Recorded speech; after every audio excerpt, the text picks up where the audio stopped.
Mr. Jethmalani, that is the sentiment. That is the sentiment tonight. You can't disregard that sentiment with any legal argument. You know, you may say legally it does not hold, but Mr. Jethmalani, tell me, even more than a lawyer and citizen of this country, how many more Sajjan Kumars tonight is going to be spawned if this killer gets free? I think the lady is listen, Arnav, please listen to me also.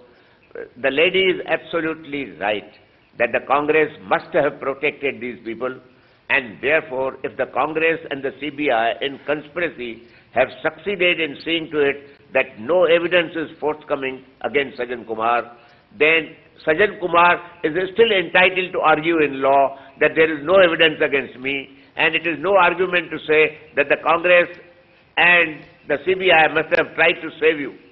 Now this is the difficulty which a lawyer feels honestly. Now if you are asking my opinion as a pure jurist, then I must tell you that I share all the sentiments and the anger which I am hearing on your television screen, but please do not expect me to change my mind, change my views as a lawyer. As a lawyer, I require evidence, and that evidence should be presented to the judge. And I want to ask, who is that judge who released him on bail? So what is the value? I'm sorry, sir. No, I'm sorry, Mr. Jethmalani. Mr. Jethmalani, I'm sorry to interrupt you there, but what is the value of an evidence in this great country of ours when that evidence for 25 years, for 21 years, till the Nanavati Commission, sorry sir, till the Nanavati Commission said that Sajjan Kumar should be indicted in 2005, nothing happened.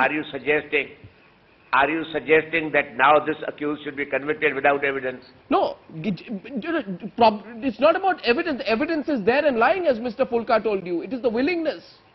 The man needs to be presented. I agree. I told you that I believe Fulka's word. His knowledge of the case is much more intense and reliable than mine.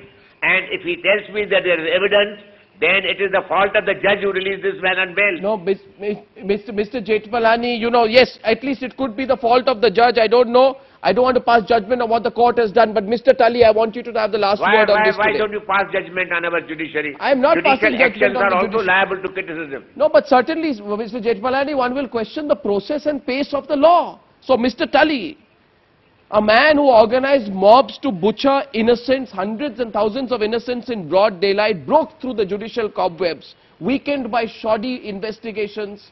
So what happens in this case now? Are we to say these men are above the law and that's the way it's going to be? Well, there's a very important point here. You're talking about him as a mass murderer and all the rest of it. We know about the commission reports. We know about the very strong feelings of all the people who, all the Sikhs who say that they witnessed his activities at that time. But the fact of the matter is that he has not received a trial yet. And we have to be very careful about not trying him by any form of kangaroo court or, with respect to you, by television either. The second point I would make is there's been a lot of criticism of the Congress Party and of the CBI, and I'm sure that that criticism is justified, but no one has asked this very important question. The BJP was in power for 6 years. If it was just the Congress Party who was hiding evidence, what was happening when the BJP was in power? Valid question.